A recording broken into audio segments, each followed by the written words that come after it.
और हमारे अलावा भी और भी आर्टिस्ट हैं इसमें। तो सबका डेब्यू फिल्म है और मेरी भी ये एज ए डायरेक्टर भी पहली फिल्म है।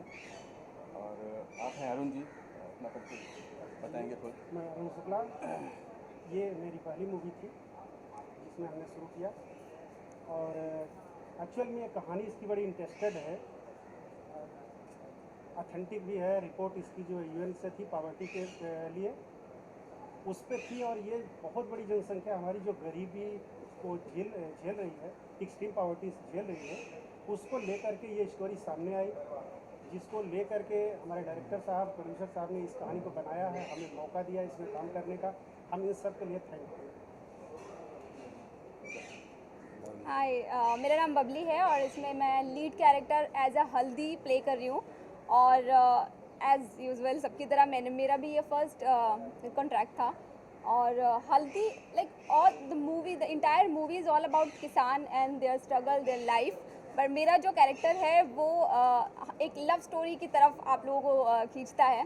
तो लव स्टोरी लाइक जो हल्दी का कैरेक्टर है वो गोबर से प्यार तो करती है, लेकिन the through out the movie वो बताती नहीं है। सो क्लाइमेक्स में आप लोगों को पता लगेगा कि किसी से अपने दिल की बात ना कहना और अपनी फीलिंग्स को दबा कर रखना, लास्ट में वो कितना बड़ा रिग्रेट होता है, वो हल्दी का कैरेक्टर आप लोगों को दर्शाता है। बाकी मूवी का कॉन्सेप्ट ही अपने आप में बहुत बड़ा है, क्योंकि वी ऑल अबाउट फूड। अगर हम खाएंगे नहीं तो आई थिंक सर्वाइव ही नहीं कर पाएंगे। सो अनाज के ऊपर ही पूरा संसार है, और जो अनाज को उगाता है वो किसान है। और हमारी मूवी भी पूरी की तरह से किसानों के ऊपर आधारित है, उनकी लाइफ, उनका struggle. So that's it, please sir. मैं Sujit Pratap Singh, as a film producer. Then इस फिल्म का एक important character Vikas Babu play कर रहा हूँ और मोस्ट ऑनली सबको पसंद आएगा। ये फिल्म क्या है, ये फिल्म देखने के बाद समझ में आएगी। किसान, जवान, हमारे देश के दो स्तंभ है, एक किसान, दूसरा जवान।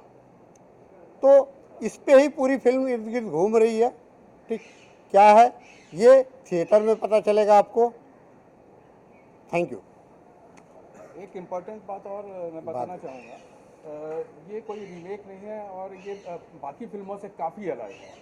जैसे भी मसाला फिल्में होती हैं और लव स्टोरीज़ होती हैं, और क्लाइमैक्स में तो एक अजीब ऐसा क्लाइमैक्स है कि कोई अंदाज़ा भी नहीं लगा सकता है। और सबसे इम्पोर्टेंट वही है कि बिल्कुल ओरिजिनल कहानी है। इसको फिल्म को देखने के बाद ये फिल्म लगती ही नहीं है, हकीकत लगती है। एक एक किरदार इसमें बिल्कुल हकीकत लगता है, कहीं से कोई एक्टर लगता ही नहीं। तो ये इम्पोर्टेंट बात मुझे बतानी थी। शुक्रिया। कई इंटरनेशनल फेस्टिवल्स में आपने आई थिंक फिल्म भेजी है, वहाँ पे जीते भी है, उस बारे में जरा बताइए किस तरह से वो यहाँ। एक्चुअली एक चीज़ बताना भूल गए थे, हमारे एक डायरेक्टर नहीं आए हैं, दो डायरेक्टर हैं हम लोग, तो वो किसी वजह से आ नहीं पाए, दूसरे प्रोजेक्ट वगैरह में लगे हुए थे। तो ये सारे फेस्टिवल उन्होंने ही भेजे हुए थे के लिए। तो वर्जीनिया से जो सबसे इम्पोर्टेंट है कि बेस्ट पिक्चर और बेस्ट डायरेक्टर का अवार्ड भी, फेस्टिवल का नाम मुझे याद नहीं आ रहा है, तो ये वो क्या था, तो वहाँ से मिला है। और बाकी और भी हैं, या दादा साहब फाल्के इंटरनेशनल नॉमिनेशन भी उसमें हुआ था मुंबई में। जो तो वैसे कोरोना की वजह से भी काफ़ी डिले हो गया है इसमें, हम लोग कई फेस्टिवल नहीं भेज पाए और रिलीज डेट आ गई है। तो अब आगे देखते हैं क्या हो सकता है।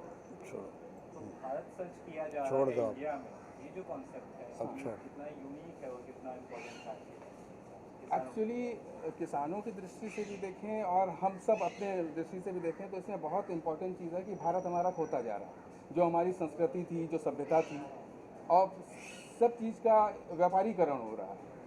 तो हम अपनी वास्तव में संस्कृति को भूल चुके हैं, और जो वास्तव में भारत हमारा है वो गांव में ही बचा है, शहरों में तो ख़त्म हो चुका है। तो ये इसलिए हम लोगों ने। सर मेरा सवाल आपसे है, बहुत बुनियादी मुद्दा उठाया, जमाखोरी का है, अनाज की जमाखोरी का मुद्दा उठाया।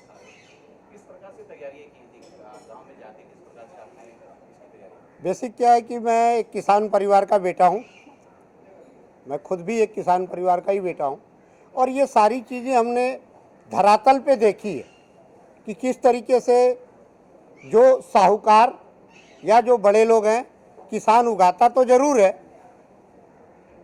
किसान उगाता ज़रूर है, लेकिन उसके पास एक एबिलिटी नहीं होती कि वो अपने सामान को रख सके।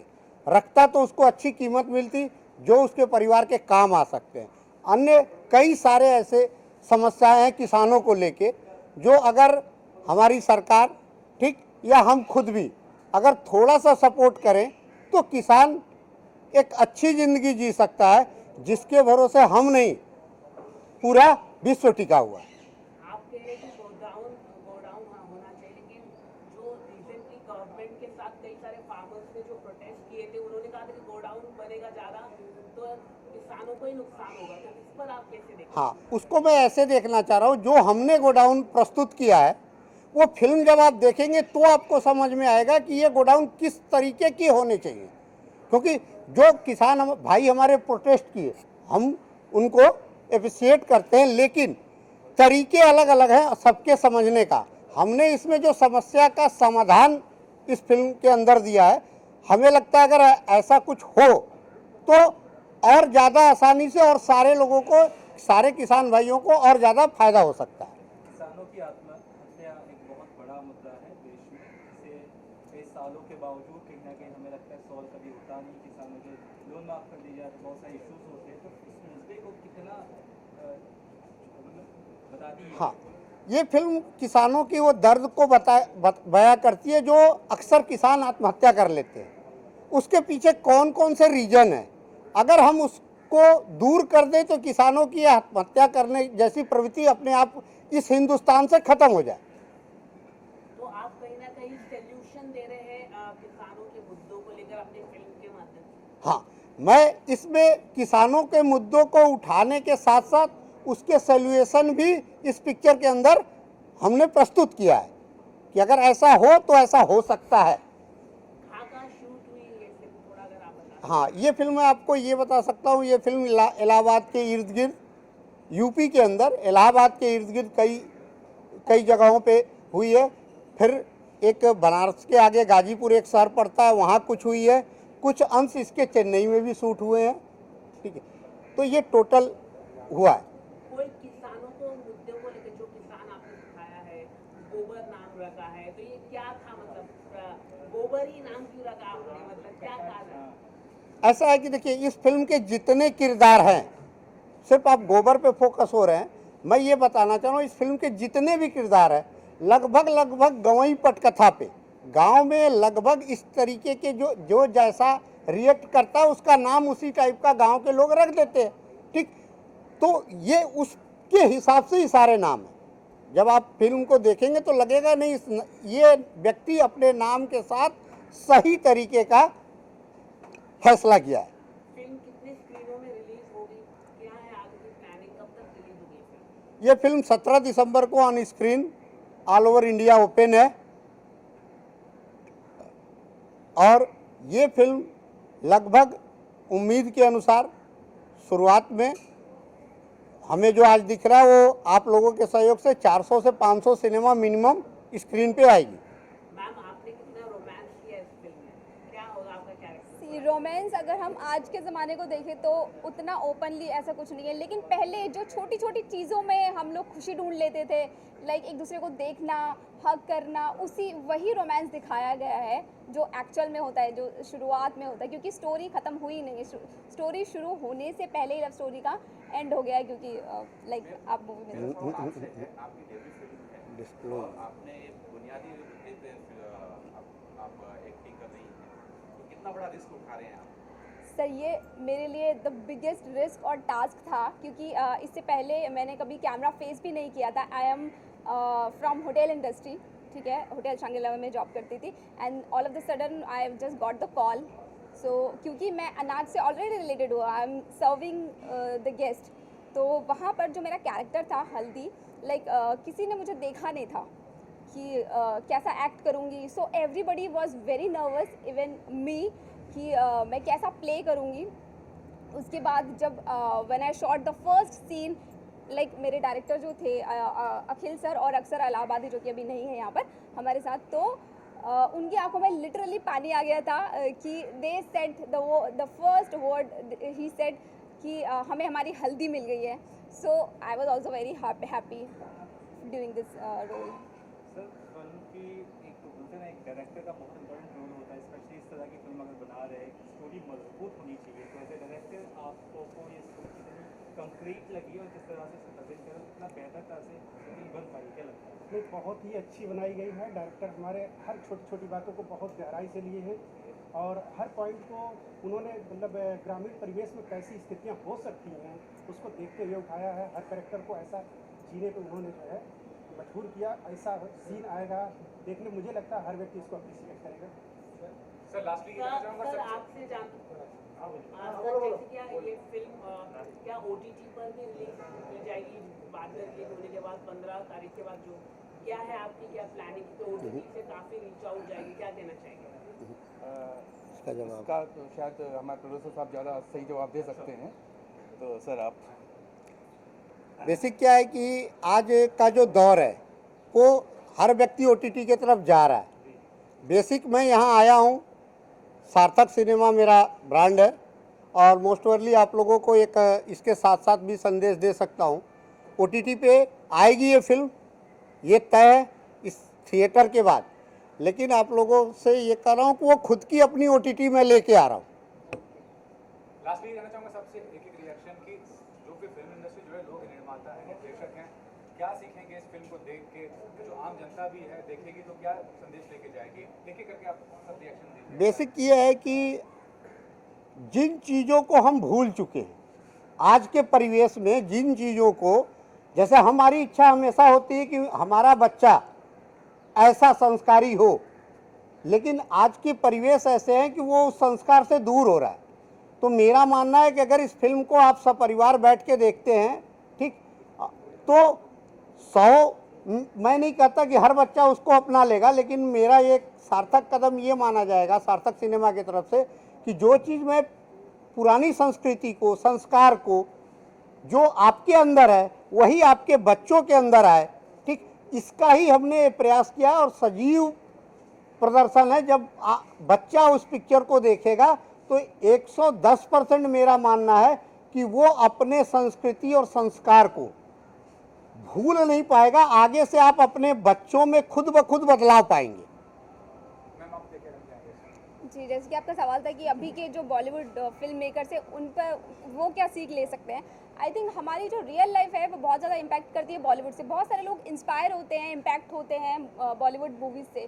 तो मसाला मूवीज़ एक तरफ है, अगर हम कहीं ना कहीं ऐसे कॉन्सेप्ट भी उठाएं तो आई थिंक आज की जो जनरेशन है, अभी जो बच्चे हैं, वो भी पता कर पाएंगे कि व्हाट एक्चुअली वाज हैपेंड और what actually is happening in real life apart from that masala and comedy movies. Sir आप जैसा कि बबली ने बोला, ठीक वैसा ही मेरा भी सोचना है इस बारे में. और क्योंकि कॉन्सेप्ट ही मैंने इसको डेवलप किया था अक्षर जी के साथ मिलके, तो इसमें प्रॉब्लम का सल्यूशन तो है ही, उसके साथ साथ इसमें जो लोगों के इमोशंस हैं, एक दूसरे के साथ जैसा प्यार होना चाहिए. और अगर इंसान गरीब है तो उसको बहुत ज़्यादा प्यार की ज़रूरत होती है. जैसे कि आपने एक क्वेश्चन उठाया था कि आत्महत्या, तो अगर वो बंदा खुश रहेगा तो शायद वो आत्महत्या जैसा कदम नहीं उठाएगा. तो हमने इसको भी इसमें दिखाने की कोशिश करी है कि एक बंदा कैसे खुश रह सकता है. और बाकी अरुण जी. बिल्कुल सर, सहमत हम. भारत सरकार का कल्चरल डिपार्टमेंट जो है वो काफ़ी कुछ खर्च कर रहा है भारत के ये ट्रेडिशनल कल्चर और इसके बचाने की कोशिश में. तो अगर इस तरीके की बॉलीवुड बना रही है मूवी तो ये अच्छी बात है. क्या आप लोग प्रमोट करने के लिए बिग बॉस के घर जाएंगे फिल्म? सर, ये फिल्म बिग बॉस के अंदर तो नहीं जा रही है. प्रमोट करने के लिए ये सिर्फ लोगों के पास जा रही है, बिग बॉस पे नहीं जा रही है. और ये फिल्म की एक जो सबसे बेहतर पार्ट था, क्योंकि बिग बॉस के अंदर सर जो है वो हम नहीं जा रहे हैं. ठीक. ओके, एक आखिरी सवाल मैं पूछना चाहूँगा. जैसे कि फिल्म को ज़्यादा से ज़्यादा लोग देखें तो टैक्स फ्री होना चाहिए, तो आपको क्या गवर्नमेंट से कुछ अपील करना चाहिए भारत सरकार के लिए टैक्स फ्री हो तो ज़्यादा से ज़्यादा लोगों तक? सर देखिए, ये टैक्स फ्री होना चाहिए, इसमें कोई दो राय नहीं है. क्योंकि इस तरीके के पिक्चर ले आने का हौसला आज के समय में कोई भी नहीं कर रहा है। तो अगर इस तरीके की पिक्चर आती है तो सरकार कोई भी हो उसको आगे बढ़ के इनको प्रोत्साहन देना चाहिए, ऐसा हमारा मानना है। और एक जो सबसे बड़ी चीज़ छूट रही है इस मूवी के साथ, वो हम आप लोगों से भी निवेदन करेंगे, ये फिल्म सिर्फ किसानों पे नहीं है, ये फिल्म सिर्फ किसानों पे नहीं है, देश के जवानों पे भी है। और अभी अभी हमारे देश ने एक ऐसा जवान खोया है, ऐसी अपूर्णीय क्षति हुई है जिसका कोई जवाब नहीं है। तो हम ये फिल्म, क्योंकि जवानों पे भी आधारित है, तो हम ये फिल्म अपने देश के उस व्यक्तित्व को भी समर्पित कर रहे हैं जिसको अभी कुछ दिन पहले ही हम लोगों ने खोया है, यानी सीडीएस जनरल बिपिन रावत जी को भी है ये फिल्म हम समर्पित कर रहे हैं। ऐसा पता चला है कि आप लोग डोनेट भी करने वाले हैं, इसके जो 25% जो ऐसा है। अब आपने अभी ये मैं थोड़ी देर बाद ही कहने वाला था, लेकिन अगर आपने ये शब्द पूछ लिया, ये प्रश्न पूछ लिया है, तो हमने ये फैसला किया है कि इस फिल्म की नेट प्रॉफिट का 25% हम अपने देश के 3 स्तंभों को भारत सरकार के फंड में देंगे। पहला स्तंभ हम अपने देश के किसानों को, दूसरा स्तंभ अपने देश के जवानों को, और जो तीसरा स्तंभ वो दर्द हमने देखी है। हमारे पत्रकार बंधु इस महामारी में, कोरोना पीरियड में बहुत से अपने भाइयों को खोए हैं, तो इसका एक इनकम, एक हिस्सा हम सरकार को इस तरीके से डोनेट करेंगे कि उन पत्रकार बंधुओं के परिवारों की हित के लिए जो आप कर सकते हैं वो करें। ये फिल्म अपने हिस्से की नेट प्रॉफिट का ये निकाल के दे रही है। किसानों का मोर्चा का इसमें कुछ दिखाया गया है, जो मोर्चे अभी 2 दिन पहले खत्म हुआ है, वापिस आ रहे हैं, 2-1.5 साल से लगा हुआ था, उसके बारे में कुछ दिखाया गया है? नहीं, क्योंकि ये पिक्चर हमारी इस मोर्चा बनने और आने से पहले की ही शूट हो चुकी है। Thank you so much. Any किसी के और देख लो।